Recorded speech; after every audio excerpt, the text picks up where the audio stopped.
Probability वाले chapter में हमें बेसिकली हमारे सिलेबस में दिया हुआ है कंडीशनल प्रोबेबिलिटी दिया हुआ है, फिर उसके बाद से बेस थ्योरम दिया हुआ है, फिर उसके बाद से इंडिपेंडेंट करके ऐसा करके 3 एक्सरसाइज दिया हुआ है। तो पहले कंडीशनल प्रोबेबिलिटी से पहले हमें जानना पड़ेगा कि प्रोबेबिलिटी होता क्या है। तो प्रोबेबिलिटी के लिए हम क्या जानते हैं, प्रोबेबिलिटी हमारा ये number of favourable event divide by total outcomes होता है। जैसे मान लो कि एक कॉइन को टॉस करने पर क्या आता है, या तो हेड आएगा या तो और टेल आएगा। कॉइन को टॉस करने पर यही दो आउटकम आते हैं ना। जैसे हमें कोई पूछेगा कि हेड आने की प्रोबेबिलिटी क्या है, तो टोटल आउटकम कितने हैं, 1 2। Total outcome number of total outcome कितने आ रहे हैं, अगर एक कॉइन को टॉस कर रहे हैं टोटल आउटकम कितने हैं, 2। तो अगर हमसे कोई पूछेगा प्रोबेबिलिटी ऑफ हेड क्या होगा, प्रोबेबिलिटी ऑफ हेड बताओ। हेड इक्वल टू क्या हो जाएगा, टोटल आउटकम कितने हैं, हेड कितने बार आ रहा है, अगर एक कॉइन को टॉस करेंगे तो केवल एक बार हेड आ रहा है तो 1। और टोटल आउटकम कितने हैं, 2। तो जितने आउटकम फेवर इसे बोलते हैं फेवरेबल इवेंट, और जो टोटल आता है उसको क्या बोलते हैं, टोटल आउटकम। जैसे मान लो अगर डाइस को उछालेंगे तो क्या आता है, डाइस को 1 2 3 4 5 6 7 यही आता है ना। अगर हमसे कोई कहे 1 आने की प्रोबेबिलिटी क्या है, अगर एक डाइस को सॉरी 7 नहीं 6 तक ही होता है अगर एक डाइस को उछालेंगे तो 1 आने की प्रोबेबिलिटी क्या है, टोटल आउटकम इसमें कितने हैं, 6। अगर कोई कहेगा कि 1 आने की प्रोबेबिलिटी क्या है, 1/6, क्योंकि फेवरेबल इवेंट जैसे मान लो 1 कितनी बार आ रहा है, अगर एक डाइस को उछालेंगे तो 1 कितनी बार आ है, केवल एक बार। तो फेवरेबल इवेंट कितना हो गया, 1 हो गया, और टोटल आउटकम 6 हो गया। अगर कोई बचेगा कि हमें बताओ प्रोबेबिलिटी आप, हमें जैसे मान लो प्रोबेबिलिटी आप हमारा कितना, जो नंबर हो मान लो 5 से बड़ा हो, 5 नहीं 4 से बड़ा हो, मतलब 4 से बड़ा हो नंबर। तो 4 से बड़ा नंबर कौन सा आ रहा है, 4 के बराबर नहीं, 4 से बड़ा 5 और 6। तो टोटल फेवरेबल इवेंट कितने हुए, 2। और टोटल फेवरेबल इवेंट हमारे कितने हो गए, नंबर फेवरेबल इवेंट 5 और 6, और टोटल इवेंट कितने हैं हमारे 6। तो 2/6 इक्वल टू 1/3। इतना कंसेप्ट समझ में आया ये देखो, अगर एक कॉइन को हम टॉस करेंगे या तो हेड आएगा या तो टेल आएगा, इसके अलावा और कुछ नहीं ना आ सकता है। अगर हमसे कोई कहेगा दो कॉइन को एक टॉस टॉस करो, तो दोनों कॉइन पर हेड आएगा, एक कॉइन पर हेड एक कॉइन पर टेल। जैसे मान लो जैसे ये फर्स्ट कॉइन हो गया ये सेकंड कॉइन हो गया, तो दो कॉइन को हम टॉस करेंगे तो दोनों पे हेड आएगा, पहले वाले पर हेड दूसरे पर टेल, या पहले वाले पर टेल दूसरे पर हेड, या दोनों पर टेल आएगा। इतना समझ में आया। जैसे दो, अगर दो कॉइन को टॉस करेंगे तो इसकी कितनी टोटल पॉसिबिलिटी आ रही है, केवल 4 आ रही है। अगर ऐसे ही हमसे कोई बोलेगा कि 3 कॉइन टॉस करो, तो 3 कॉइन टॉस करेंगे, तो 3 कॉइन टॉस करने के लिए क्या तीनों पे हेड हो सकता है, 2 पर हेड 1 पर टेल। फिर जैसे देखो पहला दूसरा तीसरा तीनों पर हेड, पहला दूसरा पर हेड तीसरा पर टेल। फिर थर्ड केस क्या हो सकता है, पहला पर हेड दूसरा पर टेल तीसरा पर हेड। फिर फोर्थ केस पहला पर हेड दोनों पर टेल, ऐसे करके।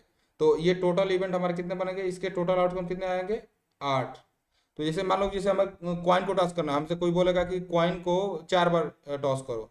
अगर किसी कॉइन को 4 बार टॉस करेंगे तो इसके टोटल आउटकम कितने आएंगे, total event 2 to the power 4 होगा। जैसे एक के लिए अगर 1 कॉइन को टॉस किया 2 to the power 1, 2 कॉइन को टॉस किए हमारा क्या आ जाएगा 2 to the power 2, 3 कॉइन को टॉस किए तो हमारा क्या आएगा 3 to the power 3। ऐसे ही 4 कॉइन पर 4 to the power sorry 3 to the power 2, 4 to the power 2, ऐसे ही 5 to the power 2, जितने कॉइन को टॉस करेंगे। और ये तो मान लो 3 के लिए, तो हम 2 के लिए इजीली लिख दे रहे हैं कि ये कैसे हो रहा है। ये 8 कॉइन वाला ये जैसे ये समझ में ये सोच रहे हो कैसे लिखेंगे। तो देखो अगर 2 कॉइन को टॉस करेंगे, अगर हमें 2 कॉइन को टॉस करना है तो पहले इसका कॉम्बिनेशन कैसे बनाते हैं, 2 हेड लिखो, फिर उसके बाद से 2 टेल लिख दो, ठीक। फिर उसके बाद से एक टेल हेड टेल, ये हमारा क्या हो गया 2 का कॉम्बिनेशन बन गया। वैसे ही अगर 3 का बनाना होगा तो पहले कितना, ये 2 का बना रहे थे, 2 हेड 2 टेल। पहले देखो पहले एक कॉइन को टॉस किए तो एक हेड एक टेल का बनेंगे। फिर अगर 2 कॉइन को टॉस करेंगे तो 2 हेड 2 टेल। अगर 3 कॉइन को टॉस करेंगे, 3 कॉइन को टॉस करेंगे तो पहले इसके क्या करो, पहले 4 हेड लिखो, फिर उसके बाद से लगातार 4 टेल लिखो, फिर उसके बाद से 2 हेड 2 हेड। अगर भूल जाओगे एग्जाम में उसके लिए है 2 हेड दो टेल, फिर दो हेड, फिर दो टेल, फिर उसके बाद से एक हेड, एक हेड, एक हेड एक टेल, एक हेड एक टेल, फिर एक head, head tail, head tail, head tail, head tell. ये समझ में आया इसको? बेसिकली एग्जाम में तीन तक ही देता है, चार तक नहीं देता है। ये तीनों को आप अगर निकल निकल जाएगा ना, कैसे निकाले हैं हम, अगर देखो तीन के लिए निकाल रहे हैं तो कितना है, ये चार, चार आठ, एक के लिए एक, दो के लिए दो, तीन के लिए चार, और अगर जैसे हमसे कोई बोलेगा कि फोर कॉइन टॉस करो, फोर, फोर कॉइन टॉस करना है, तो फोर कॉइन टॉस करेंगे तो इसके टोटल आउटकम कितने बनेंगे, two to the power four, two to the power four equal to कितना होता है, 16। तो 16 में देखो, एक लाइन वन बनेगा, टू बनेगा, थ्री, फोर, मतलब चार कॉइन टॉस करेंगे। तो फर्स्ट वाले में पहले 8 हेड लिखेंगे, फिर 8 हमारा टेल, ठीक। फिर फिर दूसरी लाइन में 4 हेड, 4 टेल, 4 हेड, 4 टेल। दूसरी लाइन में 4 हेड, 4 टेल, फिर 4 हेड, 4 टेल। फिर तीसरी लाइन में 2 head, two two two two करके, फिर फोर, लास्ट वाले में head tail, head tail, head tail करके आएगा। इतना क्लियर है कॉइन टॉस करने का क्या क्या आता है? अगर हमसे देखो इतना समझ में आया ना, फिर अब इसमें जैसे मान लो हमसे कोई पूछे, हमें यहाँ बताओ प्रोबेबिलिटी, एक प्रोबेबिलिटी या बताओ, जैसे प्रोबेबिलिटी आप दो हेड आए, टू हेड्स कम, दो हेड कम है, दो हेड कितने किस पे आ रहे हैं, इस पे दो हेड आ रहा है ना, केवल दो कॉइन के लिए मैं पूछ रहा हूँ, दो हेड। टोटल फेवरेबल इवेंट कितने हैं, वन, टोटल आउटकम कितने हैं, फोर। कितना क्लियर? अब देखो एक टर्म आता है एटलिस्ट, एट एटलिस्ट, और एक आता है eight most. At most, at least मतलब होता है कि कम से कम, जैसे मैं, एट मोस्ट मतलब कि ज्यादा से ज्यादा। अगर बोल देगा कि हमें एटलीस्ट वन हेड हो, एट एटलीस्ट, दो कॉइन के केस में बात कर रहा हूँ, एटलीस्ट क्या हमारा होना चाहिए, वन हेड हो। एटलीस्ट वन हेड मतलब कम से कम एक हेड होना चाहिए। तो कम से कम एक हेड कहाँ कहाँ पे आ रहा है, यहाँ पर एक हेड है, एक हेड है, एक टेल है, तो मतलब टोटल कितने, एक हेड हेड बनेगा, हेड टेल बनेगा, फिर टेल हेड बनेगा। एटलीस्ट वन हेड मतलब कि कम से कम एक हेड होना चाहिए। अगर ये लिख देगा at most, at most, at most two head, at most two head या वन हेड मान लो। अगर यहाँ पर लिखेगा एट मोस्ट हमारा क्या होना चाहिए, वन हेड। एट मोस्ट मतलब कितना, ज्यादा से ज्यादा एक हो, जीरो भी रहेगा तो चलेगा, लेकिन मैक्सिमम हमारा कितना होना चाहिए, वन हेड होना चाहिए। तो मैं, तो वन हेड कहाँ कहाँ, मैक्सिमम वन हेड कौन कौन सा केस बन रहा है, यहाँ पर एक हेड है, यहाँ पर एक हेड है, यहाँ पर एक भी हेड नहीं है, तो यहाँ वन वन जीरो, मैक्सिमम हमारा वन हेड होना चाहिए। तो हमारा कौन सा केस है, head tail, tail head, tail tail. इतना क्लियर?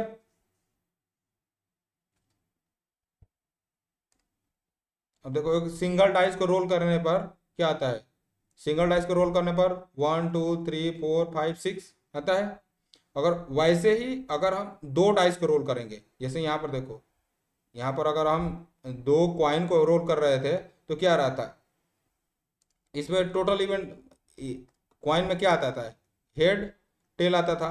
तो अभी अगर दो क्वाइन को टॉस कर रहे थे, फिर इसके साथ एक हेड आएगा, इसके साथ टेल आएगा, फिर इसके साथ एक हेड एक टेल, मतलब टोटल मतलब कि इसके मल्टीप्लाई हो जाए, दो, टू टू पावर टू हो जा रहा था।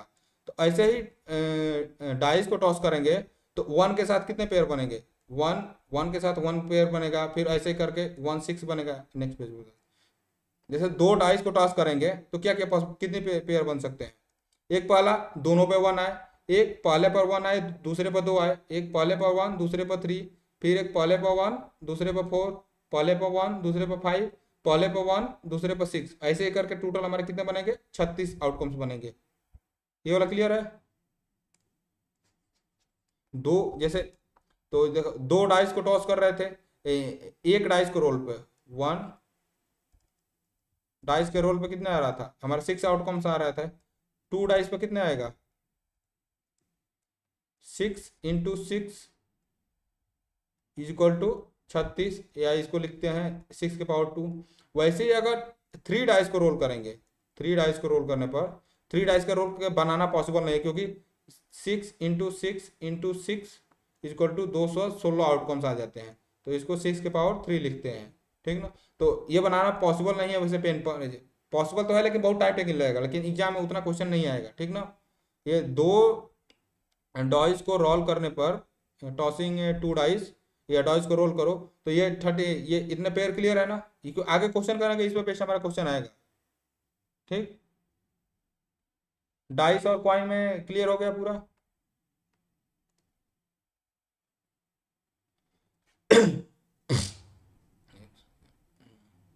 अब देखो, अब इसके बाद से अब हमारा प्रोबेबिलिटी आता है, इंट्रोडक्शन टू प्रोबेबिलिटी। सबसे पहले देखो यहाँ पर ए एंड बी दो इवेंट है, प्रोबेबिलिटी ऑफ स्पेस। जैसे ये हमारा, हम जानते हैं टोटल प्रोबेबिलिटी हमारी 1 होती है, टोटल प्रोबेबिलिटी = 1 होता है। ऐसा क्यों? क्योंकि अगर टोटल प्रोबेबिलिटी मतलब कि सारे एलिमेंट उसमें आ जाएंगे, तो सारे एलिमेंट कितना, नंबर ऑफ फेवरेबल इवेंट के बराबर हो गए। तो ऊपर भी इक्वल, ऊपर अगर सारे एलिमेंट को ले लेंगे तो नंबर ऑफ फेवरेबल इवेंट ऊपर आएगा, नीचे भी नंबर ऑफ फेवरेबल इवेंट आएगा, तो कट कर क्या हो जाएगा, 1 हो जाएगा। इतना क्लियर? अब देखो ये डायग्राम दिख रहा है, ये मान लो हमारा पूरा क्या है, सिंपल स्पेस है। जो स्क्वायर में डिनोट कर रहा है वो सिंपल स्पेस है। टोटल प्रोबेबिलिटी हमारी कितनी होती है, 1 होती है। और एक ये वाला सर्कल दिख रहा है ए, ये वाला,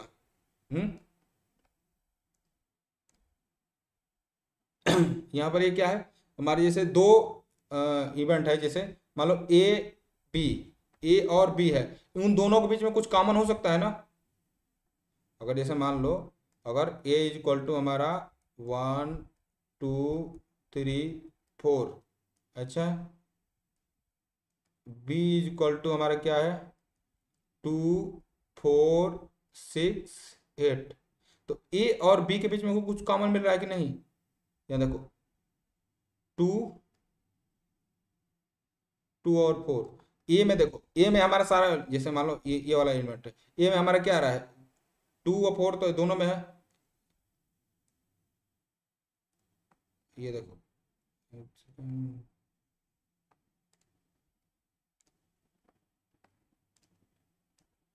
ये 2, 4 किस में, ए में भी है बी में भी है। और ए में हमारा क्या, 1 4, 2 4 1 2 यहाँ हो गया, 3 4। और बी में हमारा क्या है, बी में 2 4 2 4 यहाँ आ गया, 2 4 6 8। ये समझ में आ रहा है टेबल से? मतलब कि ए को डिनोट करते हैं, जैसे पूरा एक सर्कल बना दो, क्वेश्चन आएगा तो इस वेन डायग्राम, इसे कहते हैं वेन डायग्राम। वेन डायग्राम से हमारा क्वेश्चन क्या हो जाता है, इजीली हो जाता है। देखो ए में हमारा क्या क्या है, ए में पूरा ये वाला, ये सर्कल जो ये रेड कलर से मैं दिखा रहा हूँ, ये हमारा क्या है, ए का सर्कल है। ए में हमारा क्या है, 1 3 2 4, 1 3 2 4। और बी में हमारा क्या क्या है, 2 4 6 8, 2 4 6 8। और इन दोनों के बीच को हम लोग क्या कहते हैं, दोनों को जब जो दोनों में रहता है उसे हम डिनोट करते हैं ए इंटरसेक्शन बी से। इतना क्लियर? नहीं समझ आया तो बोलो, फिर से रिपीट कर दो।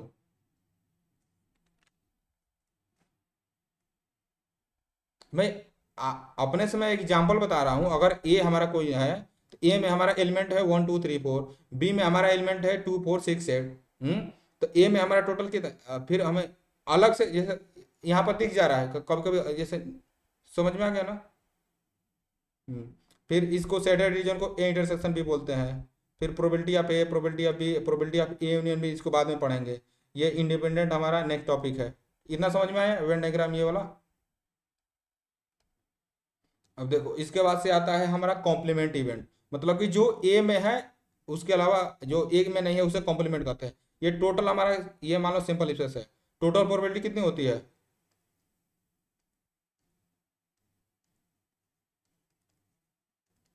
टोटल प्रोबेबिलिटी हमारा हमेशा क्या होता है, 1 होता है। इतना क्लियर है?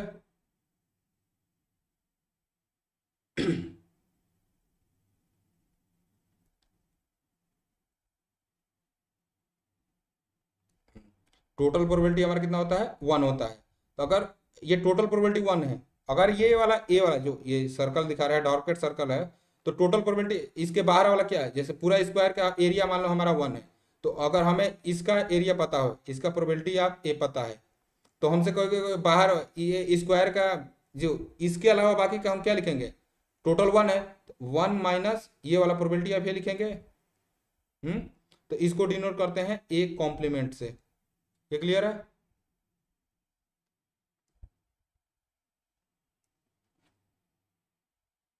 हम्म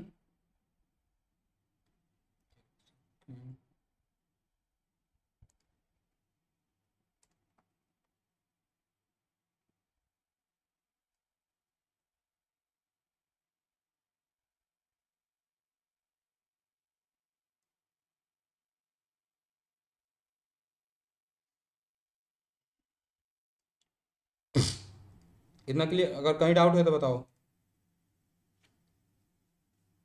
तो ऐसे ही देखो, इसको अगर हम प्रोबेबिलिटी ऑफ ए कॉम्प्लीमेंट निकालना होगा तो 1 माइनस ए प्रोबेबिलिटी हम कर देते हैं। यहाँ से डायग्राम से दिख रहा है ना, ये जो हल्का सा रेड कलर से मैं पूरा सर्कल है, टोटल प्रोबेबिलिटी हमारी कितनी होती है, 1 होती है। अगर हमसे पूछ रहा है कि इसके अलावा ये जो ये सर्कल है, ये सर्कल हमारा कितना है, ए है, तो ए के अलावा हमें प्रोबेबिलिटी चाहिए, तो उसे हम ए कॉम्प्लीमेंट से डिनोट करते हैं। The complement of event A denoted by as A complement, A के ऊपर C, and consistent all outcome not in A, जो ए में नहीं है उसे ए कॉम्प्लीमेंट से डिनोट करते हैं। तो probability of A complement is equal to क्या हो जाएगा, 1 माइनस प्रोबेबिलिटी ऑफ ए। ये लाइन क्लियर? अब अगर ऐसे ही मान लो यहाँ पर बी रहता, तो प्रोबेबिलिटी ऑफ बी कॉम्प्लीमेंट क्या आता, जैसे इसको ए क्या हटा था, मान लो बी, इसको ये सर्कल हमारा बी है, तो प्रोबेबिलिटी ऑफ बी कॉम्प्लीमेंट क्या होगा, 1 minus probability of B. Clear? देखो, अब probability of A union B, इसका बहुत ही पड़ता है। Probability of A union B मतलब, यूनियन मतलब कि ए में भी हो और बी में भी हो। जहां पर यूनियन का मतलब यूनियन आए, तो या तो ए में हो या तो बी हो, दोनों में से किसी में हो। अगर ए में भी रहेगा तब भी चलेगा, बी में भी रहेगा तब भी चलेगा, ठीक ना। और इंटरसेक्शन जहां पर आता है, इंटरसेक्शन मतलब कि दोनों के कॉमन हो, ठीक। हाँ, इंटरसेक्शन मतलब कि दोनों में होना चाहिए। यूनियन मतलब कि देखो, एट लीस्ट एट मोस्ट, हाँ। तो ए यूनियन बी मतलब कि ए में हो बी में हो, उससे कोई मतलब नहीं, मतलब कि ए और बी दोनों के एलिमेंट यूनियन कर देंगे। इंटरसेक्शन में हम क्या करते हैं, उसके दोनों में, दोनों का कॉमन रहता है। जैसे मान लो ये हमारा सर्कल है जो मैं रेड कलर से कर रहा हूँ, ए यूनियन बी हमारा क्या आएगा, इधर वाला जो ये वाला सर्कल है इसको मैं रेड कलर से कर रहा हूँ, तो ए यूनियन बी हमारा यही ना है, ए यूनियन बी यही वाला चीज है ना। तो अगर हमसे कोई पूछेगा probability of A union B, तो probability of A union B निकालेंगे तो क्या, प्रोबेबिलिटी ऑफ ए जोड़ दिए तो प्रोबेबिलिटी ऑफ ए को ऐड करेंगे, तो जो देखो, ये नहीं, प्रोबेबिलिटी ऑफ ए को हम ऐड कर रहे हैं, तो प्रोबेबिलिटी ऑफ ए जो ये पूरा सर्कल से कर रहा, जैसे probability of A union B चाहिए कि मतलब कि हमें पूरा का पूरा चाहिए, तो प्रोबेबिलिटी ऑफ, एक बार हम जो ये ऐड कर दिए, अब हमारा बचा क्या, हमारा ये वाला चीज बचा, जो हल्का सा येलो कलर से ये वाला बचा, तो इसको भी ऐड करेंगे, तो हमें प्रोबेबिलिटी ऑफ बी को ऐड करेंगे। तो मान लो प्रोबेबिलिटी ऑफ बी को ऐड करेंगे, तो ये वाला चीज एक बार एक्स्ट्रा ऐड हो गया ना, ए इंटरसेक्शन बी एक बार एक्स्ट्रा ऐड हो रहा है, तो इसी को हम इसको क्या कर दे रहे हैं, घटा दे रहे हैं। तो probability of A union B equal to होता है probability of A plus probability of B minus probability of A intersection B. ये वाला क्यों घटा है, समझ में आया? क्योंकि हम एक बार ए को जोड़ रहे हैं, एक बार अगर हम ए को जोड़ रहे हैं तो इसमें हम ए इंटरसेक्शन बी आ जा रहा है, तब बाद में अब इसके अलावा वाला बाहर वाला, ये जो बाहर वाला केवल बी वाला, इसको हमें ऐड करना है। तो इसलिए हम पूरा बी को जोड़ रहे हैं, तो बी, अगर ये पूरा ये वाला प्रोबेबिलिटी ऑफ बी हमें जो जो येलो कलर वाला ये चाहिए, तो इसमें से अगर ए इंटरसेक्शन के बी को घटा देंगे तो हमारा ये वाला एलिमेंट आ जाएगा ना। तो इसीलिए probability of A minus A intersection B करते हैं।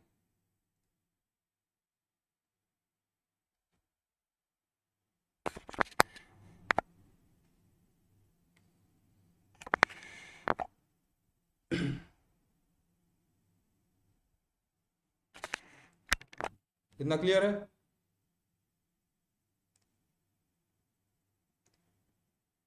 देखो, एक डिमॉर्गन लॉ होता है, जैसे probability of A intersection B का कॉम्प्लीमेंट क्या हो जाएगा, 1 minus probability of A intersection B.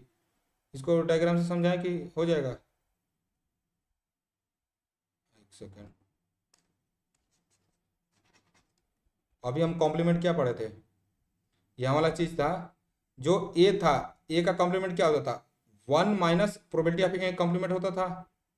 तो यहाँ पर क्या बोला, प्रोबेबिलिटी ऑफ ए इंटरसेक्शन का कॉम्प्लीमेंट, प्रोबेबिलिटी ऑफ जो ये ब्लू कलर वाला है, एक सेकेंड,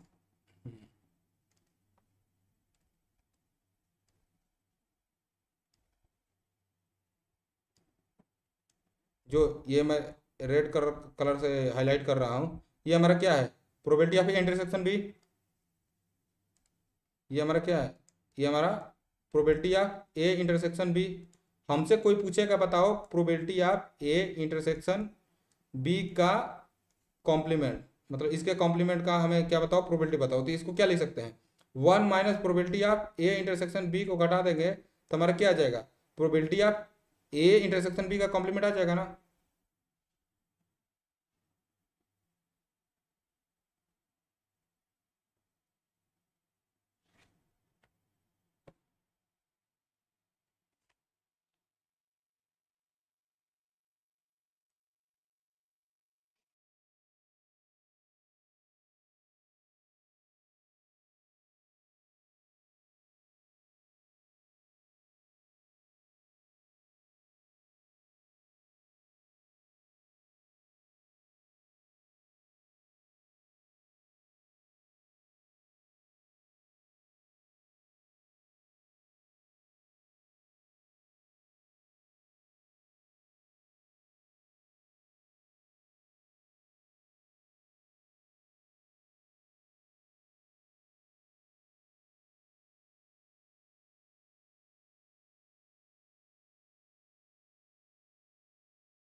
ये तो क्लियर बन पूरा।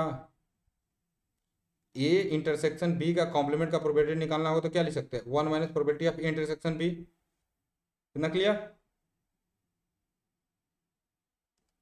देखो, वैसे ही हमें ए यूनियन बी का कॉम्प्लीमेंट चाहिए तो क्या लिख सकते हैं, 1 - probability of A union B. ये चीज क्लियर है। अब देखो, एक डिस्ट्रीब्यूशन लॉ होता है, अगर A union B intersection C है तो इक्वल टू इसको कैसे लिख सकते हैं, ए यूनियन बी दोनों का इंटरसेक्शन ए यूनियन सी। इसको रुको बताता हूँ कैसे करेंगे। हमें क्या कर रहे थे, A union B intersection C equal to क्या था, A union B intersection C equal to A union B intersection A union C. ठीक।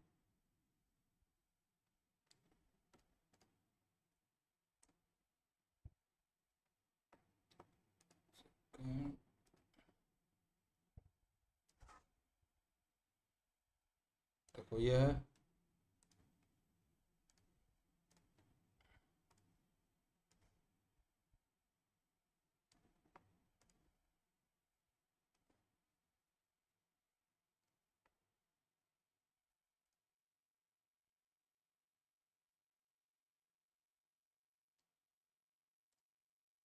देखो ये हमारा ए है, ये हमारा बी है, और ये क्या है, ग्रीन कलर वाला हमारा सी है।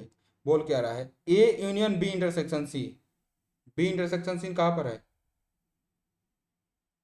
B intersection C, B B intersection C. देखो पहले ये निकालो, बी इंटरसेक्शन सी, तो बी इंटरसेक्शन सी हमारा ये वाला आया।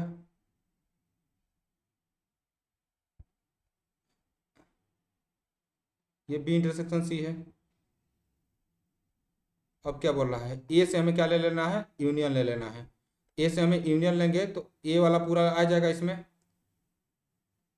तो ए वाला एलिमेंट, हाँ, ए वाले को मैं इसे पिंक से कर दे रहा हूँ, ठीक। बी इंटरसेक्शन सी, हाँ, ये वाला सारा आ रहा है। देखो ए यूनियन क्या आ रहा है हमें, A union B intersection C. इतना क्लियर है, फिगर से दिख रहा है। हम्म।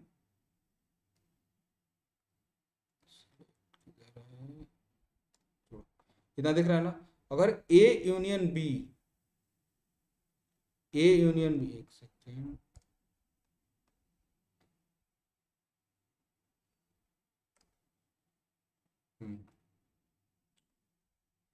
ए यूनियन बी, छोटा सा मैं बनाता हूँ, ठीक ना।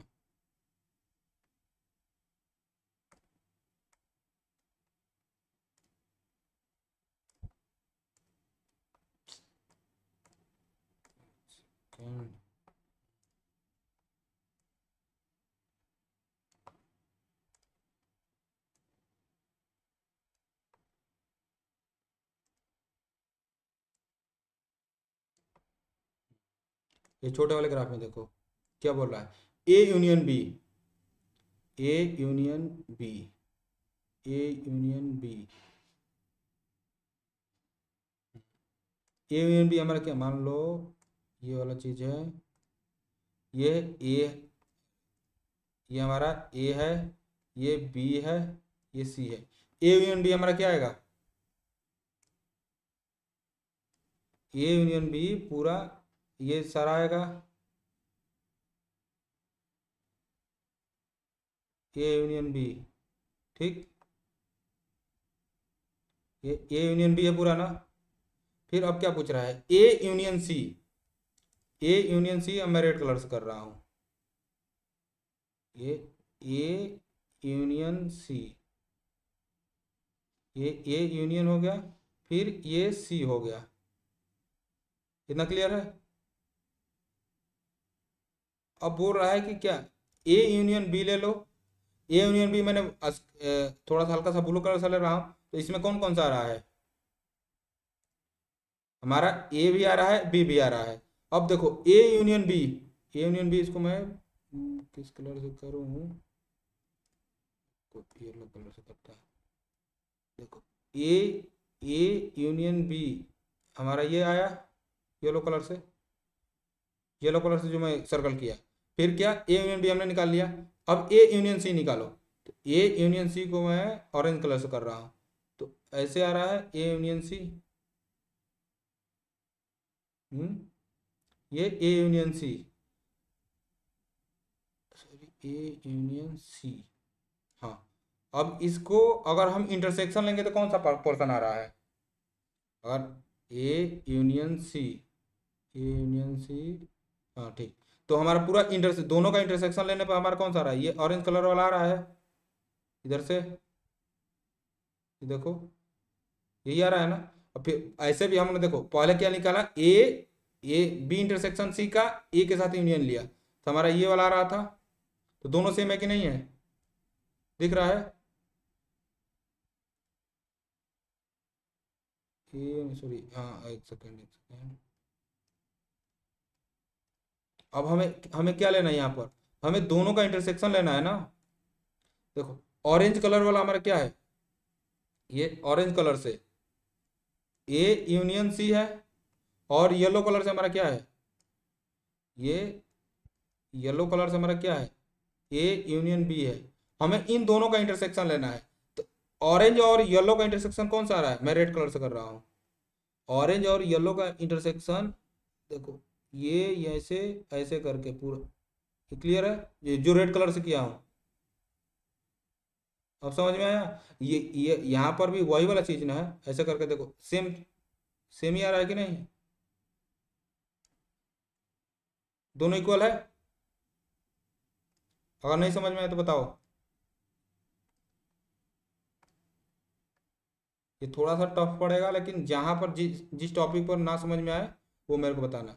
ये वाला चीज़ हमारा क्या है, A union B intersection C है, और ये वाला हमारा क्या है, A union B intersection A union C. Clear है, दोनों इक्वल है ना, ये दोनों ग्राफ इक्वल है कि नहीं है, क्लियर ना।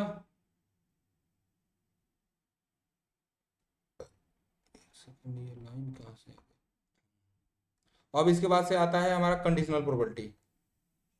कंडीशनल प्रोबेबिलिटी में कहते हैं the conditional probability A given B, वैसे denote the conditional probability A given B denoted as probability आ, ये ए बटा बी नहीं है, ये हल्का सा तिरछा रहता है, हल्का सा तिरछा रहा है या सीधा भी रहा है, तो probability of A given B को बेसिकली हम ऐसे लिखते हैं। तो probability of A given B denote कैसे होता है, ए गिवन बी, ठीक, probability of A given B is the event occur given that, मतलब कि probability of A given B that events A occur given that probability of B as already occurred. इतना समझ में आया।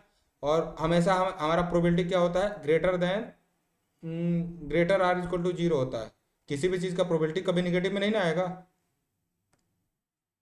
Probability किसी भी चीज़ का हमेशा हमारा greater or equal to zero होता है। लेकिन यहाँ कंडीशनल का केस में प्रोबेबिलिटी हम ग्रेटर देन जीरो लेते हैं, अगर लेस देन जीरो लेंगे तो, अगर लेस देन जीरो, अगर is equal probability of B is equal to हम जीरो ले लेंगे तो ये अपान जीरो मतलब क्या हो जाएगा हमारा, इन्फिनिटी हो जाएगा, नॉट डिफाइन है।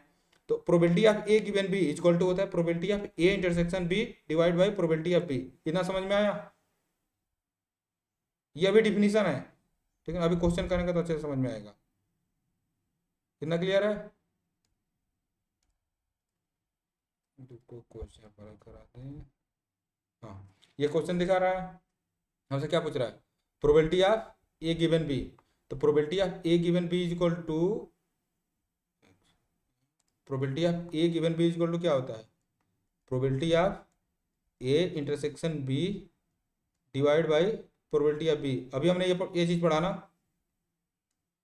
ये डायरेक्ट फार्मूला होता है, ठीक। तो probability of A intersection B क्या दिया हुआ है, 4/13, 4/13। प्रोबेबिलिटी ऑफ बी क्या दिया हुआ है, 9/13, 9/13, 13 से 13 कट जाएगा, 4/9, ठीक, कितना क्लियर।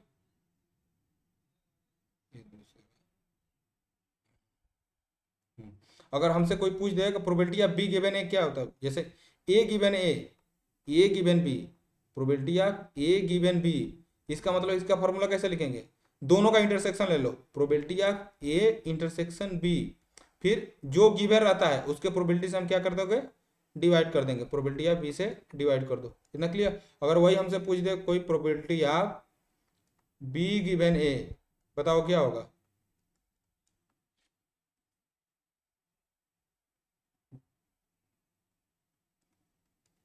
हाँ, B intersection A divide by,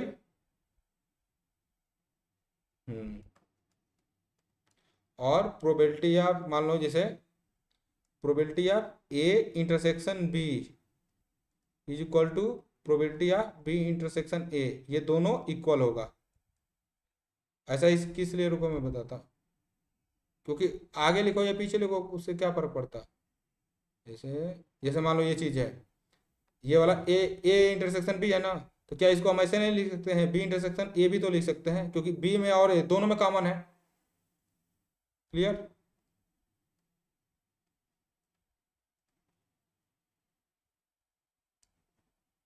example 1 हो गया, देखो एग्जाम्पल 2,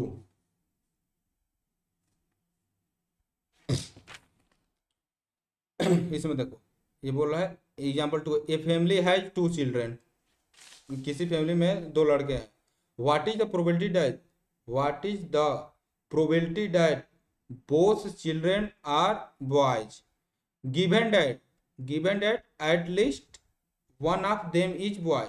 अगर 2 चिल्ड्रन है, या तो दोनों गर्ल हो सकते हैं, मतलब कि एक जैसे हेड टेल जैसे होता है ना, एक बॉय होगा, बॉय और गर्ल, मान लो दोनों बॉय हो सकते हैं,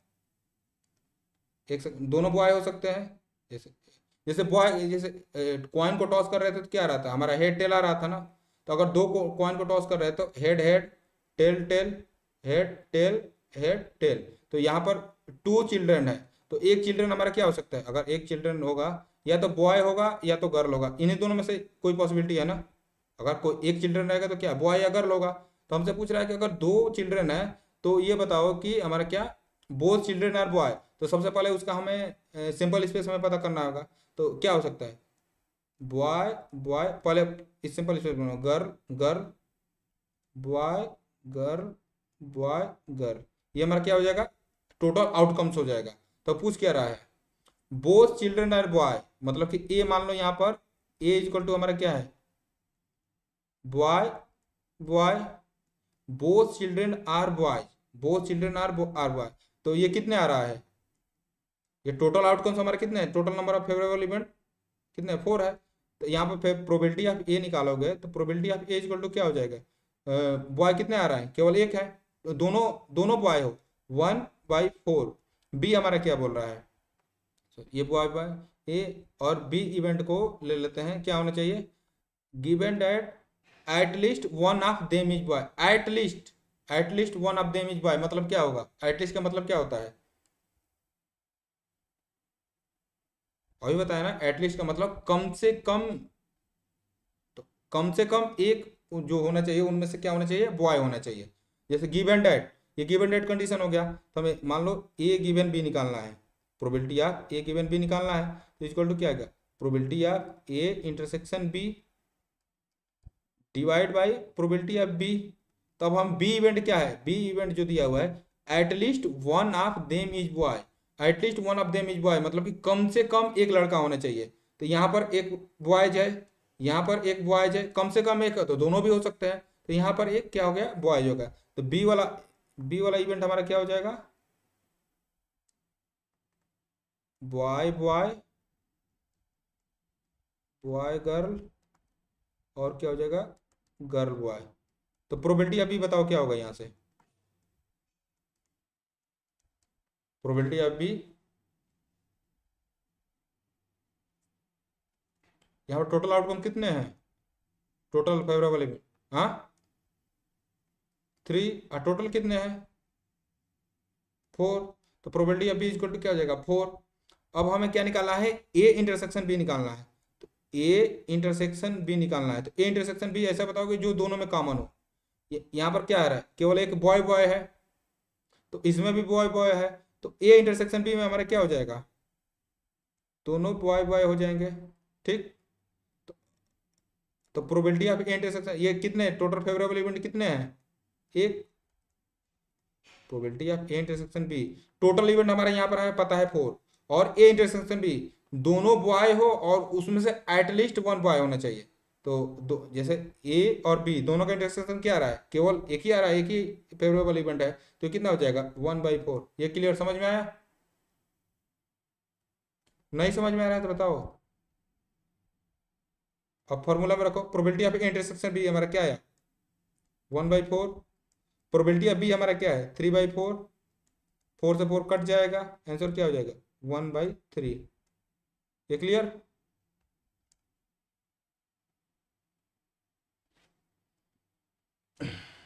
सेकेंड, अब इतना समझ में आ गया ना कंडीशनल प्रोबेबिलिटी कैसे निकालते हैं। अब उसके 3 प्रॉपर्टी है, इस प्रॉपर्टी को डिस्कस कर लेते हैं। देखो ये प्रॉपर्टी है, ये बोल रहा है कि E and F R events in a simple space, E and F R A event in a simple space. तो ये होता है प्रोबेबिलिटी ऑफ एस हमारा क्या है? पूरा सिंपल स्पेस है, और ये गिवन एफ और एफ जैसे हम्म,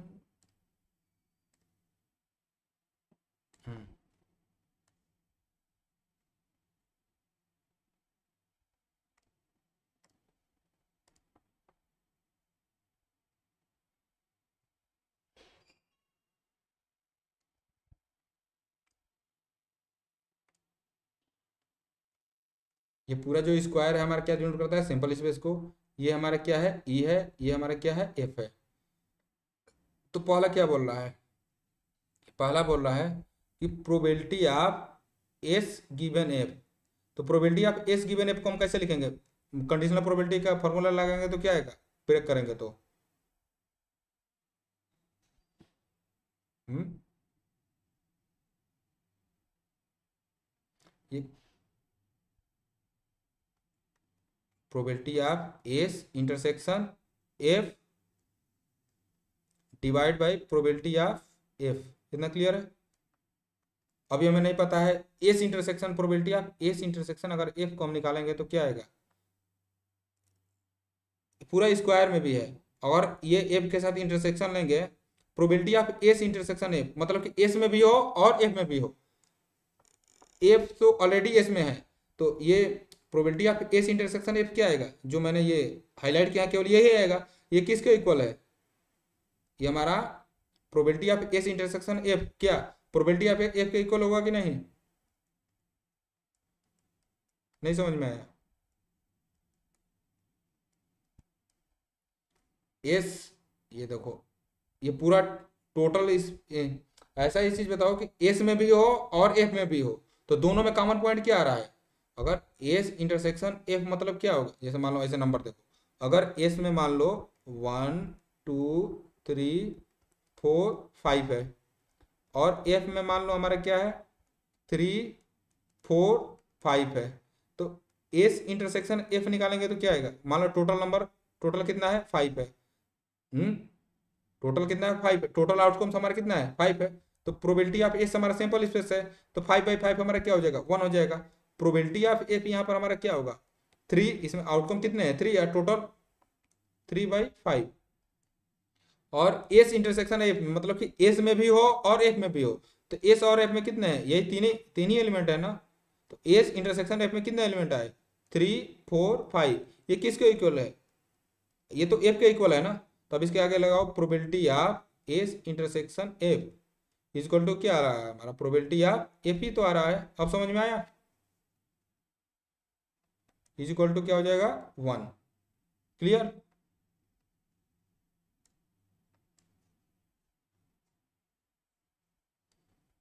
अब ये इक्वल टू हमने क्या दिखा दिया 1 दिखा दिया। अब दूसरा चीज बोल रहा है probability of F given F, probability of F given F equal to, इसको कैसे लिखेंगे, probability of F intersection F divide by probability of F. F खुद के साथ इंटरसेक्शन लेंगे तो क्या आएगा, खुद ही तो आएगा। अगर एफ का एफ के साथ इंटरसेक्शन लेंगे तो पूरा सेट ही रह जाएगा, अगर एफ का एफ के साथ इंटरसेक्शन लेंगे तो हमारा क्या होगा, सेम ही रहेगा। तो ये probability of F divide by probability of F equal to हमारा क्या हो जाएगा 1। क्लियर? Property 1 clear?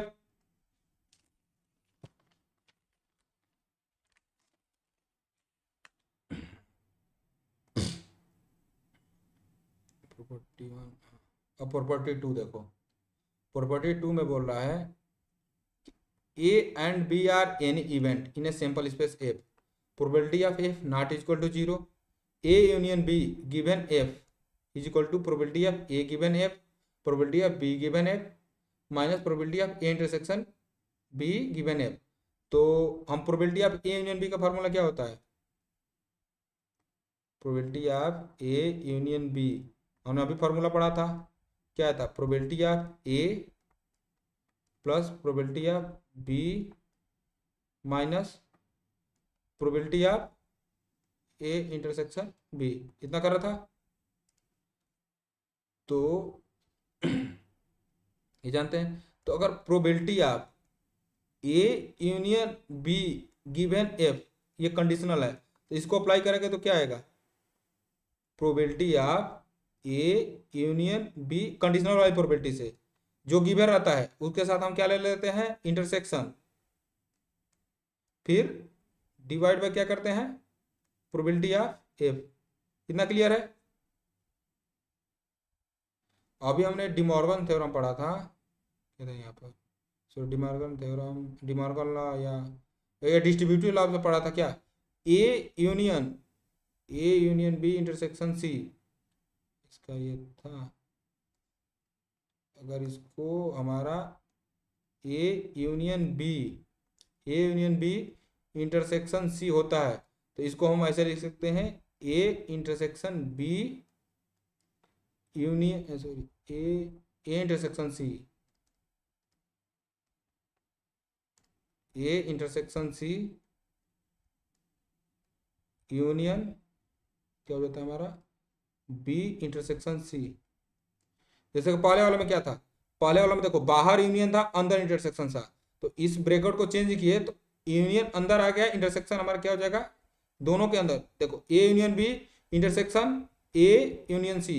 वैसे ही अगर यूनियन अंदर है बाहर इंटरसेक्शन है, तो देखो देखो यहाँ पर तो ये यूनियन ये बाहर था ना, तो ये क्या गया इसके अंदर आ गया, यहाँ पे अंदर आ गया, ये इंटरसेक्शन इसके अंदर था तो बाहर आ गया था। तो A union B intersection C equal to, इसको क्या लिख सकते हैं, A intersection C union B intersection C. इसको कहो तो ग्राफ से समझा दे, क्या हो समझ में आ जाएगा ये वाला लाइन। रुको बताता हूँ क्या लिख रहे हैं, एक second. A union B intersection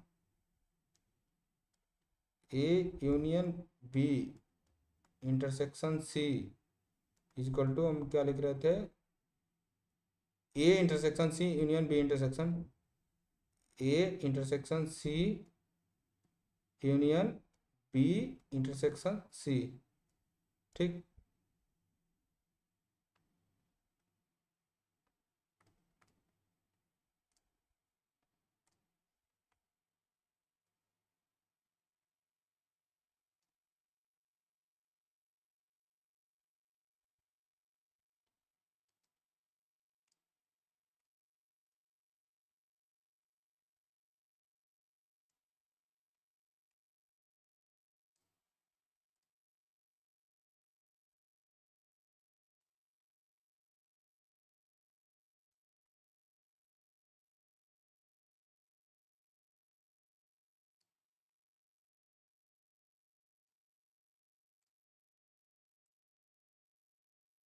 ये ए, ये ए, ये बी, ये बी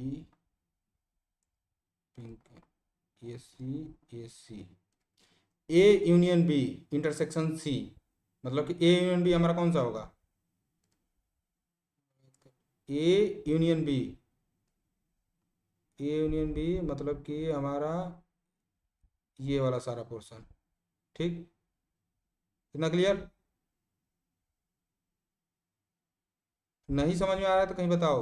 ए यूनियन बी यही मतलब कि ए और बी दोनों में हो हमारा, इधर हमारे, तो और क्या, अगर ए यूनियन बी हमारा क्या, ये ब्लू कलर से हाईलाइट किया, तो अब हम क्या बोल रहा है, इंटरसेक्शन सी के साथ ले, ए यूनियन बी में भी हो और हमारा क्या है सी के साथ है, तो सी के साथ हमारा कौन सा आ रहा है, ए में भी हो, देखो ए में भी हो, बी में भी हो, उसके बाद सी में भी हो, तो हमारा ये वाला पोर्शन आ रहा है, देखो ये छोटा वाला, एक सेकंड, ए यूनियन बी नहीं, ये नहीं, A A union B intersection C, A या तो ए में हो बी में हो, हमारा ये वाला पोर्शन आएगा, वो तो ये देखो ये वाला चीज आया। ठीक, ए में भी हो बी में भी हो, या तो ए में हो बी में हो, दोनों का यूनियन हमारा ब्लू कलर से, ए यूनियन बी ये हो गया, फिर रेड कलर से हमने दिखाया तो ये हमारा क्या हो गया, ये जो मैंने रेड कलर से सर्कल किया, ये हमारा क्या हो गया, ये ए, छोटा,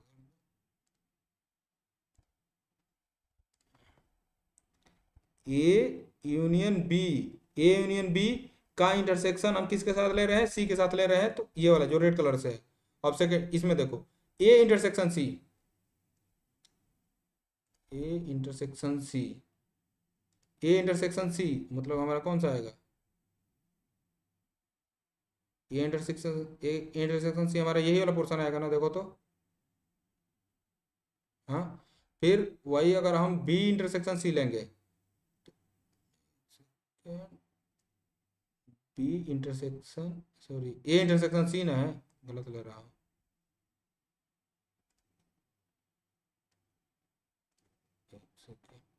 ए इंटरसेक्शन सी मतलब कि ए में भी हो और सी में भी हो, तो कौन सा वाला पोर्शन आ रहा है, देखो तो ए और सी में हमारा कौन सा पोर्शन आ रहा है, यही वाला आ रहा है ना,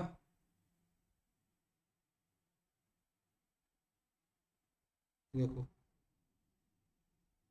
कौन सा, यही आ रहा है ना, देखो तो हल्का से हो। और ये देखो ए इंटरसेक्शन सी हमारा ये हो गया, ए इंटरसेक्शन सी, और क्या निकालना है, बी इंटरसेक्शन सी, तो बी इंटरसेक्शन सी को पिंक कलर से, तो हमारा अब दोनों का यूनियन मतलब कि दोनों में होना चाहिए, तो सेम आ रहा है कि नहीं। देखो यहाँ पर भी जो ये रेड कलर से मैं कर रहा हूँ, देखो पहला वाला ग्राफ और दूसरा वाला वेन डायग्राम दोनों सेम है। समझ में आया आप। ये देखो इधर हमने क्या लिया, पहले ए यूनियन बी लिया।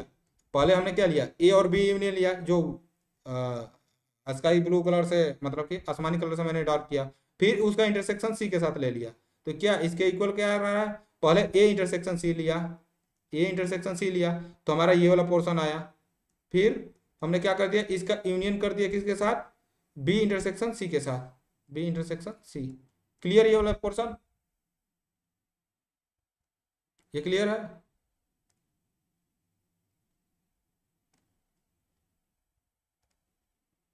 ये अभी थोड़ा सा ये टफ लग रहा है, लेकिन जब क्वेश्चन करेंगे तो क्वेश्चन ये सब समझने में थोड़ा टाइम लगा, लेकिन इसके बाद से क्वेश्चन करने में टाइम नहीं लगेगा, ठीक ना।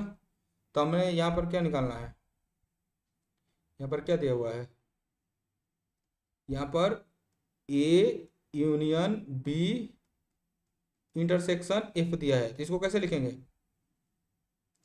यूनियन को चेंज कर देंगे, A intersection F, A intersection F, A intersection F union B intersection F. ये क्लियर है।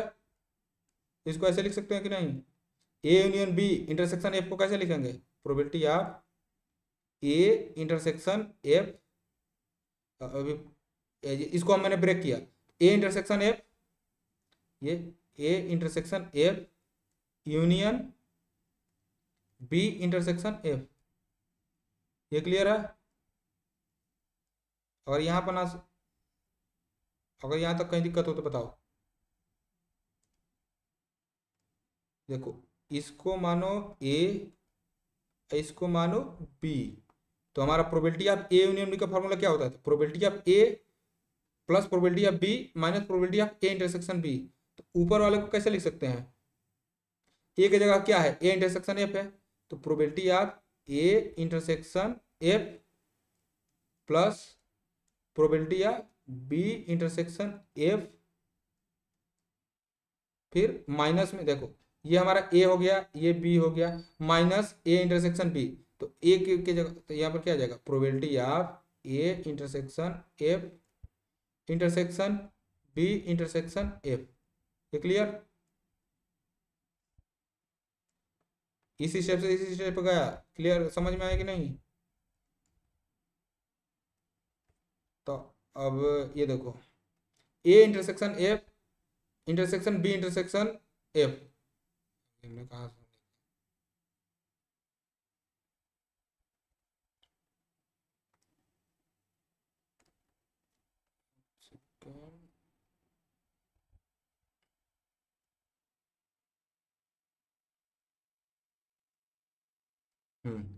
ये देखो यहाँ पर हमें मान लो ए बी, और इसको मान लो हम अभी कुछ देर के लिए मान रहे हैं एफ, तो ए इंटरसेक्शन हमें क्या निकालना, A intersection F intersection, sorry A intersection F B intersection F, ये चीज था ना। तो ए इंटरसेक्शन एफ हमारा कौन सा आएगा, इसको सी को कुछ देर के मैं एफ मारा हूँ, तो ए इंटरसेक्शन एफ कौन सा आ रहा है, हमारा ये वाला पोर्शन आएगा।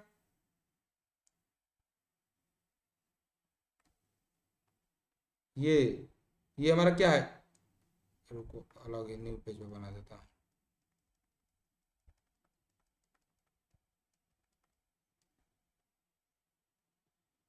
यहाँ पेज है कि नहीं है, कौन सा था,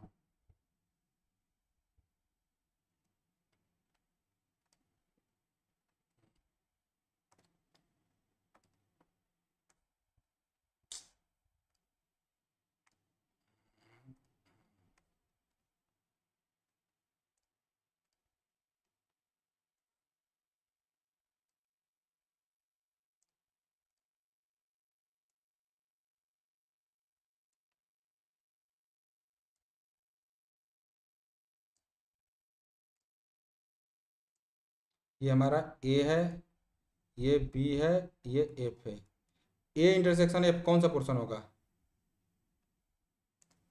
ये वाला होगा ना, ये ए इंटरसेक्शन एफ का पोर्शन, ये हमारा क्या है, ए इंटरसेक्शन एफ का पोर्शन है, ये वाला। और जो रेड कलर से कर रहा हूँ ये हमारा क्या है, हमें बी इंटरसेक्शन एफ, और बी और एफ में होना चाहिए, बी और एफ में होना चाहिए। इतना क्लियर? तो ये ये वाला हमारा क्या है, ए इंटरसेक्शन एफ है, और इधर वाला ये वाला हमारा क्या है, रेड कलर से जो है बी इंटरसेक्शन एफ है। तो अब इन दोनों का इंटरसेक्शन लेंगे, तो इन दोनों का इंटरसेक्शन कौन, इन दोनों से कॉमन पॉइंट कौन सा आ रहा है, ये जो छोटा वाला है यही है ना, तो ये जो छोटा वाला है ऐसे, ये वाला, ये चीज़ क्या है, ये बेसिकली ये तीनों में कॉमन है। तो इन तीनों को कॉमन को हम लोग लिखते हैं A intersection B intersection F. Clear? तो इसलिए ये हमारा क्या हो जाएगा, A intersection B intersection F. Clear? तो अब यहाँ से हम इसको ब्रेक करेंगे, अलग अलग डिवाइड कर दो। तो probability of A given F, sorry, probability of A intersection F, probability of A intersection F divide by probability of F, फिर प्लस में probability of B intersection F divide by probability of F, minus में probability of A intersection B intersection, sorry इसको ऐसे लिख सकते हैं, A intersection B, एक साथ बाहर इंटरसेक्शन लगा सकते हैं, डिवाइड बाई हमारा क्या है, प्रोबेबिलिटी ऑफ एफ है। तो कंडीशनल प्रोबेबिलिटी का डिफिनेशन क्या होता था, अगर probability of A given B है तो इसको कैसे लिख सकते हैं, probability of A intersection B divide by probability of F, sorry यहाँ पर बी है तो बी के होगा। ठीक, तो यहाँ पर ये क्या है, ये जो ऊपर इंटरसेक्शन है अब उसी से डिवाइड है, इसका इससे डिवाइड है, इसको कैसे लिखेंगे, probability of A given F लिख सकते हैं कि नहीं। और ऐसे यहाँ पर बी इंटरसेक्शन एफ और फिर एफ से डिवाइड है, तो probability of B given F, ये क्लियर है। माइनस यहाँ देखो ए इंटरसेक्शन बी का इंटरसेक्शन एफ के साथ डिवाइड बाई एफ के साथ, तो probability of A intersection B given F. Clear है? ये प्रॉपर्टी बेस 2 मार्क का क्वेश्चन दे सकता है, ठीक ना। तो ये सारा अगर वेन डायग्राम के थ्रू क्लियर हो गया कि नहीं, सारा का सारा ये प्रूफ है। अब ऐसे ही थर्ड कंडीशनल, थर्ड प्रॉपर्टी क्या बोल रहा है, ये थर्ड प्रॉपर्टी बोल रहा है probability of E complement intersection F is equal to 1 minus probability of E given F.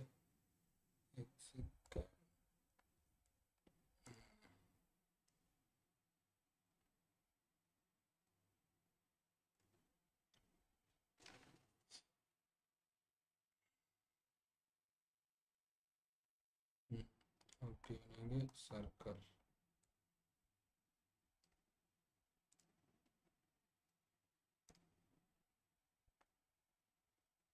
ये टोटल हमारा क्या है, ये टोटल हमारा एस है और ये हमारा ई है, ये इसके बाहर ई कॉम्प्लीमेंट। तो ई कॉम्प्लीमेंट को कैसे, हम ई कॉम्प्लीमेंट को ऐसे लिख सकते हैं,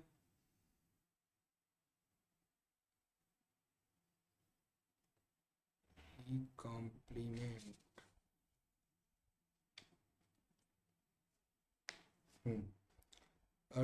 टोटल ये हमारा ई कॉम्प्लीमेंट है, ये जो अंदर वाला है जो मैं हाईलाइट कर रहा हूँ ये हमारा क्या है, ये चीज ई है। पूरे सैंपल स्पेस को हम लोग कैसे लिख सकते हैं, पूरे सैंपल स्पेस को अगर हम ऐसे ई का यूनियन ई कॉम्प्लीमेंट के साथ करें तो ये क्या टोटल सैंपल स्पेस आ जाएगा।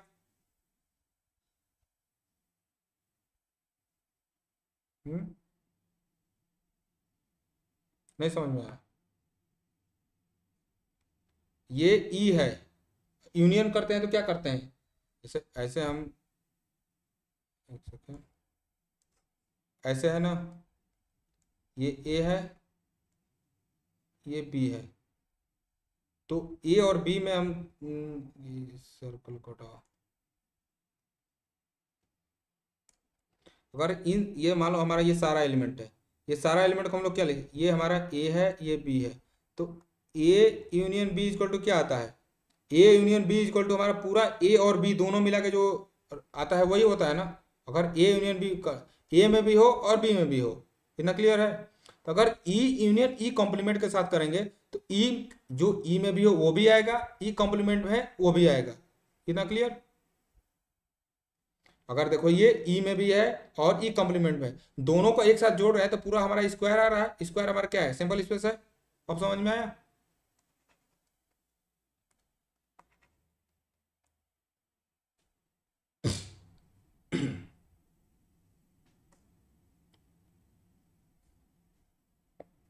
तो देखो, तो अगर हम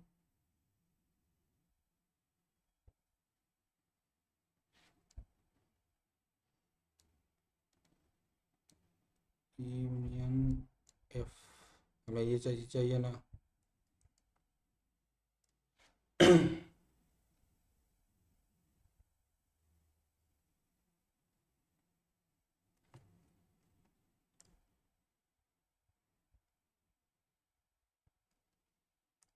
देखो यहाँ से प्रोबेबिलिटी आप अगर ई यूनियन ई कॉम्प्लीमेंट निकालेंगे तो क्या आ जाएगा, प्रोबेबिलिटी ऑफ एस, ये किसके इक्वल हो जाएगा, 1 के इक्वल हो जाएगा, ठीक। फिर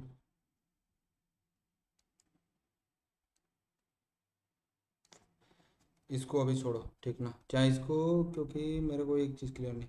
अगर यहाँ से अगर हम probability of E union F complement, ये किसी भी चीज़ का कंडीशनल दिया रहेगा तो ये इस यूनियन में से ही नहीं दिया रहेगा। मान लो जैसे हमारा यहाँ पर कोई एफ, मान लो अगर एफ सिंपल इस वजह से दिया रहेगा तो हम कहेंगे कि probability of E E union E complement given F का प्रोबेबिलिटी निकालेंगे तो राइट हैंड साइड हमारा क्या रहेगा, हमारा 1 रहेगा।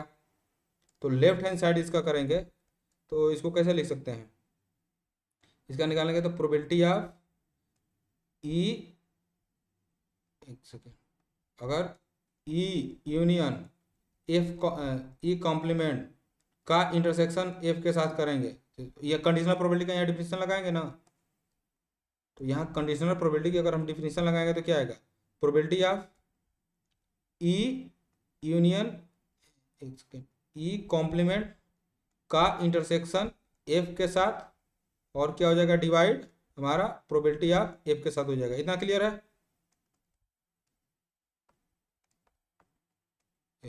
तो इसको हम कैसे लिख सकते हैं, इस वाले चीज़ को, इस यूनियन वाले चीज़ को, इस यूनियन को कैसे लिख सकते हैं,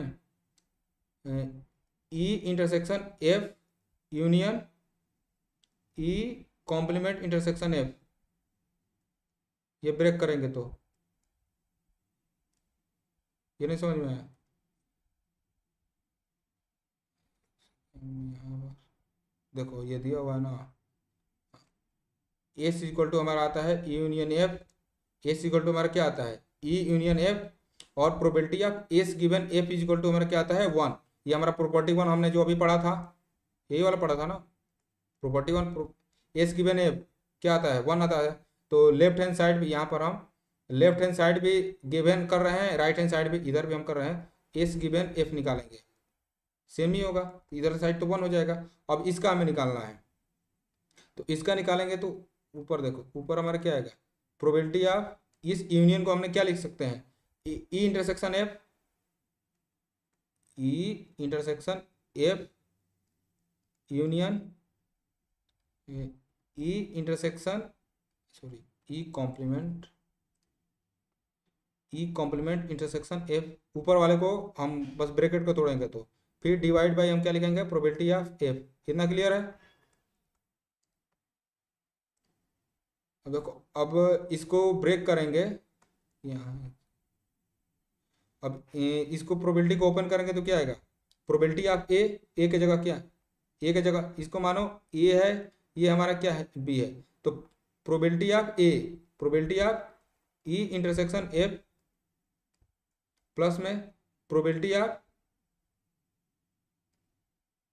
ई complement intersection F minus probability of E intersection F intersection E complement intersection F, ठीक। फिर डिवाइड बाई क्या आएगा, प्रोबेबिलिटी ऑफ एफ। इतना क्लियर है। अब देखो यहाँ से इधर यहाँ तक समझ में आया। तो ये वाला चीज है, अगर इसको देखो, अगर हम probability of E intersection F I intersection E complement intersection F करेंगे तो ई इंटरसेक्शन एफ हमारा क्या आएगा, यही आएगा ई इंटरसेक्शन एफ। और ये खुद इसको ऐसे लिख सकते हैं, जो कॉमन रहता है उसको ले लेते हैं। तो E intersection E complement E complement intersection F, ये चीज आएगा। अभी हमने करा था ना ए बी सी एफ वाला, ए बी एफ वाला। तो E intersection F E intersection E complement, क्या ये वाला ई हमारा ई कॉम्प्लीमेंट है। ई और ई कॉम्प्लीमेंट में कुछ इंटरसेक्शन, कोई कॉमन पॉइंट आएगा। ई कॉम्प्लीमेंट क्या होता है, ई कॉम्प्लीमेंट होता है जिसमें ई का कोई एलिमेंट ही ना हो। क्लियर।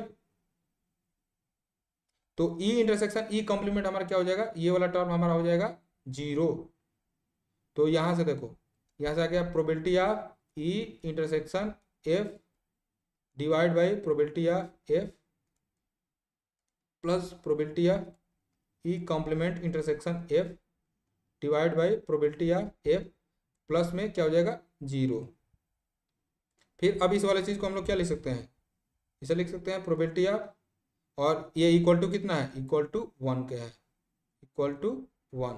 तो probability of E given F plus यहाँ पर ई कॉम्प्लीमेंट इंटरसेक्शन एफ है, तो probability of E complement intersection F is equal to क्या है हमारा 1 है।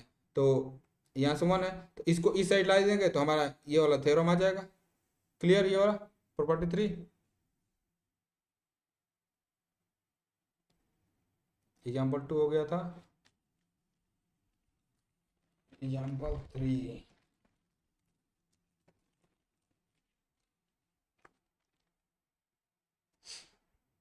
देखो एग्जाम्पल 3 में हमारा क्या दिया हुआ है।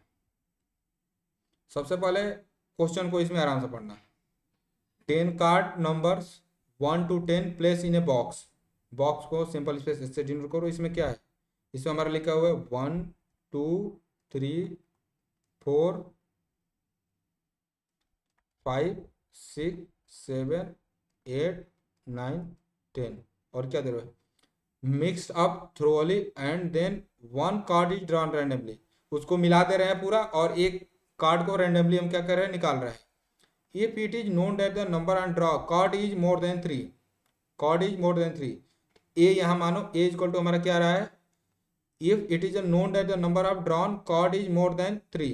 एक कार्ड को निकाल रहे हैं, हमारा मोर देन 3 आ रहा है, तो क्या क्या आ सकता है, 3 से ज्यादा हमारा क्या है, 4 5 6 7 8 9 10। इतना क्लियर। फिर बोल रहा है what is the probability that, what is the probability that it is an even number. पहले हम क्या कर रहे हैं, ए को निकाल रहे हैं, तो उसमें से बताओ कि जो नंबर आएगा वो क्या है, इवन नंबर है। तो हमारा मान लो बी मान ले रहे हैं, हमारा क्या है, इवन नंबर। इवन नंबर क्या क्या हो सकता है, अगर कोई कार्ड निकाल रहे हैं तो हमारा इवन नंबर क्या क्या आ सकता है। ए में तो ए में हम वो ले रहे हैं क्या, जो 3 से बड़ा हो। अगर कोई कार्ड निकाल रहे हैं तो हमारा इवन नंबर आए, तो इवन क्या आ जाएगा, 2 4 6 8 10। ये बोल रहा है कि अगर जैसे प्रोबेबिलिटी ऑफ इवन नंबर बताओ, तो हम कार्ड को निकाल रहे हैं, अब ये चीज ये ले रहे हैं, तो हमें प्रोबेबिलिटी बताना है क्या आना चाहिए, इवन नंबर आना चाहिए। इसका मतलब क्या है, ये प्रोबेबिलिटी नंबर इवन नंबर आना चाहिए, लेकिन प्रोबेबिलिटी इवन नंबर हो और क्या हो, ग्रेटर देन ये वो 3 से हमारी बड़ी हो। मतलब कि हमारा क्या पूछ रहा है, बी गिवन ए पूछ रहा है। समझ में आया। कार्ड कार्ड हम क्या कर रहे हैं, कार्ड निकाल रहे हैं, वो हमारा क्या होना चाहिए, इवन नंबर होना चाहिए, और क्या होना चाहिए, ग्रेटर देन 3 होनी चाहिए। तो ग्रेटर देन 3 में कौन कौन सा नंबर हो सकता है, ये, और ये गिवन कंडीशन है। अगर हम कार्ड निकाल रहे हैं वो इवन नंबर होना चाहिए, और गिवन कंडीशन क्या है, हमसे क्या पूछ रहा है, what is the probability that it is a even number. हमसे पूछ रहा है कि कार्ड को निकाल रहे हैं वो इवन नंबर हो, लेकिन गिवन क्या होना चाहिए, 3 से बड़ा होना चाहिए। तो गिवन वाला कंडीशन क्या होगा, ए और बी गिवन ए। इतना क्लियर। तो बी गिवन ए पूछ रहा है, तो बी अपने ए और बी अपने समय डिफाइन करना है, ठीक ना। एग्जाम में लिखना ए इक्वल टू, इसको हम लोग ऐसे लिखेंगे क्या, drawn card is more than 3, drawn card is more than 3। और बी में हम वही क्या लिखेंगे, बी में हम लिखेंगे drawn card is, drawn card is an even number. इतना समझ में आया। तो B given A, B given A को फार्मूला, कंडीशनल प्रोबेबिलिटी का फार्मूला क्या आएगा,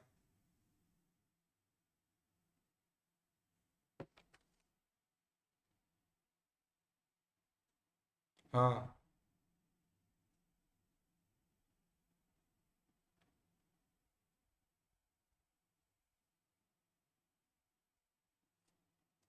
इसका फार्मूला क्या आएगा, probability of B intersection A divide by probability of A. Clear. Total outcomes इसके कितने हैं, 10।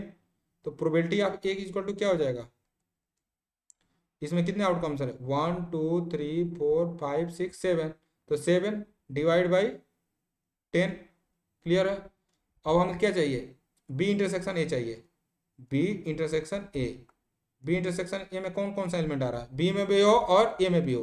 बी में क्या है, 2 4 6 8, तो ए में हमारा क्या क्या है, 4 6 8 10। तो बी इंटरसेक्शन ए में क्या आएगा, 4 6 8 10। क्लियर है। तो यहां से probability of B intersection A equal to कितना हो जाएगा, इसमें 1 2 3 4 फेवरेबल इवेंट है, टोटल इवेंट कितने हैं, टोटल आउटकम 10 है, तो क्या हो जाएगा 4/10। तो अब यहाँ बी इंटरसेक्शन ए कितना है, 4/10। प्रोबेबिलिटी ऑफ ए कितना है, 7/10 इक्वल टू क्या हो जाएगा, 4/7। इतना क्लियर। ये बी गिवन ए का हमारा क्या आ गया, प्रोबेबिलिटी आ गया।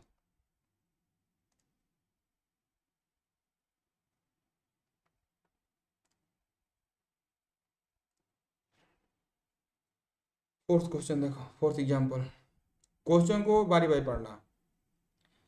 इन ए स्कूल देयर आर 1000 स्टूडेंट, मतलब कि एन इक्वल टू हमारा कितना है, टोटल आउटकम इन, मतलब 1000 स्टूडेंट है, out of which 430 are girl.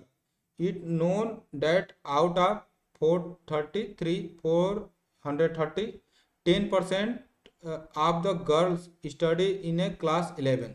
10% girls, 10% of the girls study in the class 11. What is the probability that students are chosen randomly?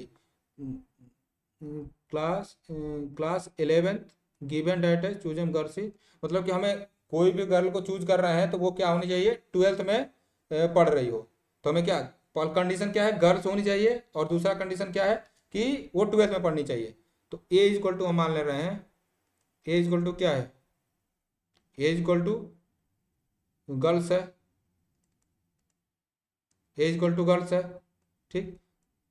और हम यहाँ बी इक्वल टू मान रहे हैं, A equal to girls study in, मतलब कि girls study in school. B equal to मान रहे हैं गर्ल्स स्टडी इन क्लास 12। कितना क्लियर है। तो टोटल गर्ल्स स्टडी कितनी कर रही है, प्रोबेबिलिटी ऑफ ए यहाँ से क्या है, कितना आएगा, टोटल गर्ल्स कितनी है 430, और टोटल स्टूडेंट कितने हैं 1000। कितना क्लियर है। और गर्ल्स स्टडी इन क्लास 12 कितने हैं, जो जितनी गर्ल्स है उसका 10%। तो 430 का 10% निकालेंगे, अगर 430 का 10% निकालेंगे तो कितना आएगा, 430 into 10 divide by 100, zero zero cancel, ये 43। ठीक, तो फिर हम हमें क्या निकालेंगे, टोटल गर्ल्स हमारे कितने पढ़ रही है, 12th में कितने गर्ल्स है, 43 गर्ल्स है। तो अगर हम स्कूल में गर्ल्स 12th में पढ़ रही हो अ, और वो गर्ल्स हो, उसके कितने, स्कूल में टोटल गर्ल्स 430 है, और उसमें से 43 गर्ल्स क्या हो रही है, 12th में पढ़ रही है। तो ए हमारा क्या है, टोटल गर्ल्स है, बी हमारा क्या है, 12th में पढ़ रही है। तो A intersection B equal to क्या आएगा, 43 आएगा ना, समझ में आया। तो probability of A intersection B equal to क्या हो जाएगा, 43 डिवाइड बाई 1000। हमसे पूछ के, हमसे यही चीज पूछ रहा है ना, कि हम वो लड़की हो, मतलब कि हमसे पूछ रहा है कि गर्ल्स 12th में पढ़ रही हो, जबकि गिवन कंडीशन क्या दिया हुआ है, वो गर्ल्स हो। ठीक, तो probability of B given A, तो इसका फॉर्मूला लगाओ, probability of B intersection A divide by probability of B. ये समझ में आया। ये ऊपर कितना है, प्रोबेबिलिटी ऑफ बी इंटरसेक्शन है 43/1000, और 430 बटा में 1000, इक्वल टू क्या हो जाएगा, 1000 से 1000 कैंसिल, 43 डिवाइड बाई 430, तो ये इक्वल टू आएगा हमारा कितना, 0.1 के। ये समझ में आया।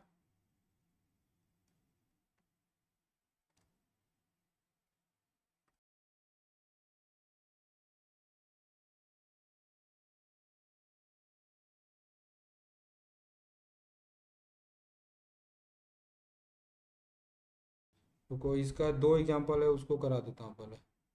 ये पांचवा क्वेश्चन ये वाला हो जाएगा, चाहे रुक, एग्जाम्पल 5, ये थोड़ा सा टफ है क्या, नहीं नहीं,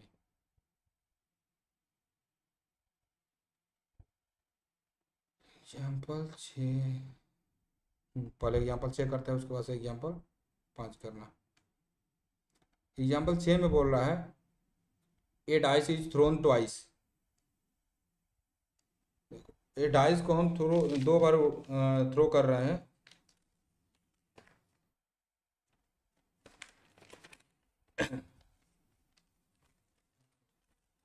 ए dice thrown twice and the sum of the number appearing observation is 6। तो ए इक्वल टू, मान लो डाइस को कर रहे हैं, सम ऑफ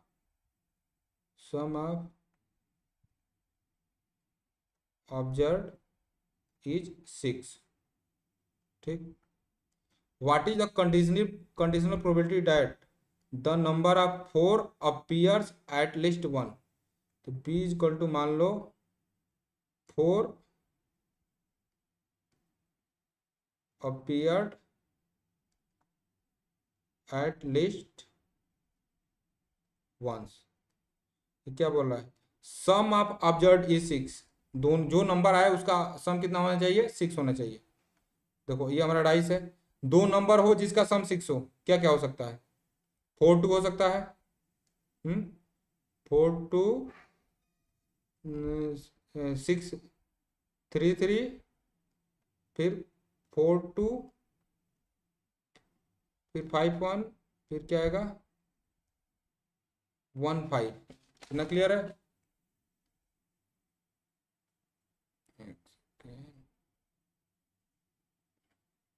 हाँ, तो क्या क्या 1 5 2 4 3 3 4 2 5 1। तो हमारा ए इक्वल टू हमारा क्या आ गया, 1 5 2 4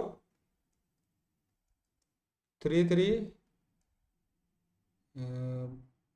4 2 5। टोटल आउटकम इसमें कितने हैं, 36। तो यहाँ से probability of A equal to हमारी क्या हो जाएगी, 3 2 5, 5 बटा में 36। बी क्या बोलना है, 4 appear at least once, 4 appear, कम से कम एक बार 4 आना चाहिए। तो 4 कहाँ कहाँ आ रहा है, कम से कम एक बार 4 आया हो, कौन कौन है देख के बताना। कम से कम एटलीस्ट वंस मतलब कि एक बार 4 आए।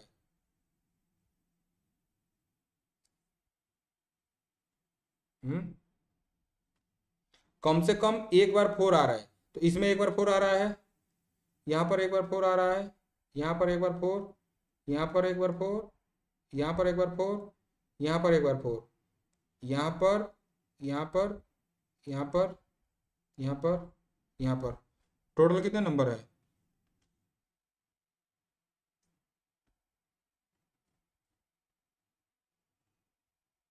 हम्म टोटल कितने हैं ये? जैसे मान लो यहाँ पर b इज इक्वल टू ये सारा लिख देना, ये सारा नंबर लिख देना, फिर उसके बाद से probability of b is equal to कितना है? 11 बटा 36। और क्या पूछ रहे हैं? और अगर हमें a इंटरसेक्शन b निकालना होगा, a इंटरसेक्शन b कौन कौन सा है? अपीयर एटलीस्ट वन बार, एक बार 4 आए, फिर दोनों का सम क्या होना चाहिए? 6 होना चाहिए। कहाँ कहाँ 6 हो रहा है? इसका सम 6 हो रहा है और इसका सम 6 हो रहा है, तो दोनों का इंटरसेक्शन क्या आएगा? A intersection B 2 4 comma 4 2। ये क्लियर है?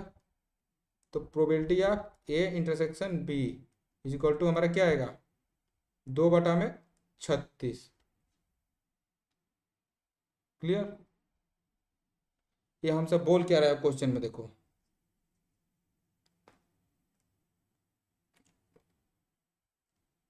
given that conditional probability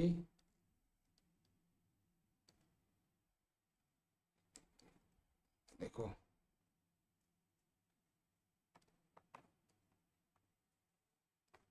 question में, देखो क्वेश्चन में यह दे रहा है क्या?